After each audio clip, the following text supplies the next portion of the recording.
Hey everybody, we're going to make the first in a series of Army List videos here for the Tau. These are things I'm going to be trying. I'm going to be running 1,750 points for the next few weeks, so that's probably where I'm going to stay at.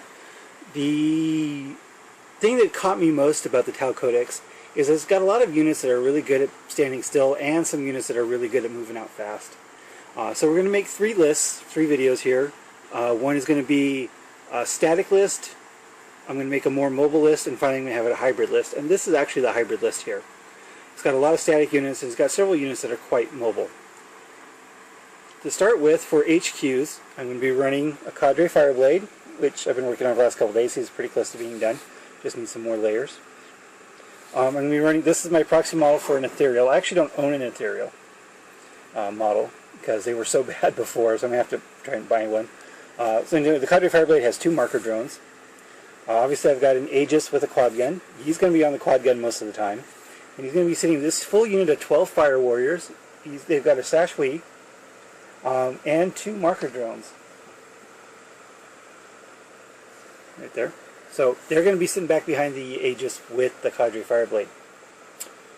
For another unit of troops, I've got 10 Fire Warriors with two marker drones and an actual Devilfish with smart missile system upgrade and a disruption pod. The idea for this unit is it's going to be moving up first couple turns, and then provided the Pathfinders have been wiped out, which they probably will be, because everyone's going to go for those Pathfinders early, they're going to be able to set up midfield and somewhere in position, maybe on the flank, and put out marker light shots, because the Chaswi has, in addition to the two marker drones, he also has a marker light with target lock. And for the last unit, I'm going to have 20 Kroot with sniper rounds. I don't know how good they're actually going to be, because the snipers are still only 24 inches. But they can infiltrate up, hold an objective, hopefully, put some forests on the board just to make sure. But with sniper rounds and a forward position, maybe they can actually do some damage. Okay, so that's it for troops. I got those three troop choices. For elites, I have a single elite choice, because I don't own an XV-104 yet, so no work tied for me. I'm going to have three XV-8 crisis suits. I have a Sashwi with the pure tight engram chip, a drone controller, and a burst cannon. The idea here is to have his marker drones fire at BS3 instead of BS2. Two marker drones. They all have bonding knives, and the other two models have twin-loop burst cannons and plasma rifle. It's a pretty cheap setup. It puts out a lot of shots and has a lot of flexibility for different kinds of units. So that's my one and only elite choice. For fast slots, I have, of course, the 10 Pathfinders. Ignore the guy with the rail rifle, he doesn't actually have one. But it turns out I only have 9 regular Pathfinders, so I'm definitely going to have to pick up the plastic box. And one marker drone, mainly because that's all I had points for. Oh, and the Sashwi also has a Black Sun filter, because I had 1 point left over. My other fast attack choice is actually proxied by my Barracuda, and it's going to be a Razor Shark fighter with the front missile pod upgrade, a decoy launcher, and a disruption pod. And for my third fast attack choice, I'm actually filling all 3 fast attack choices.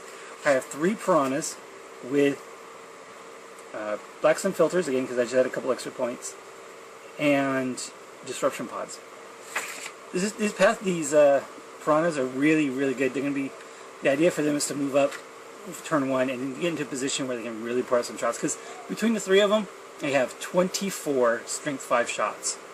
I'm sure they're only BS3 on the burst cannons, 20 BS5 on the gun drones.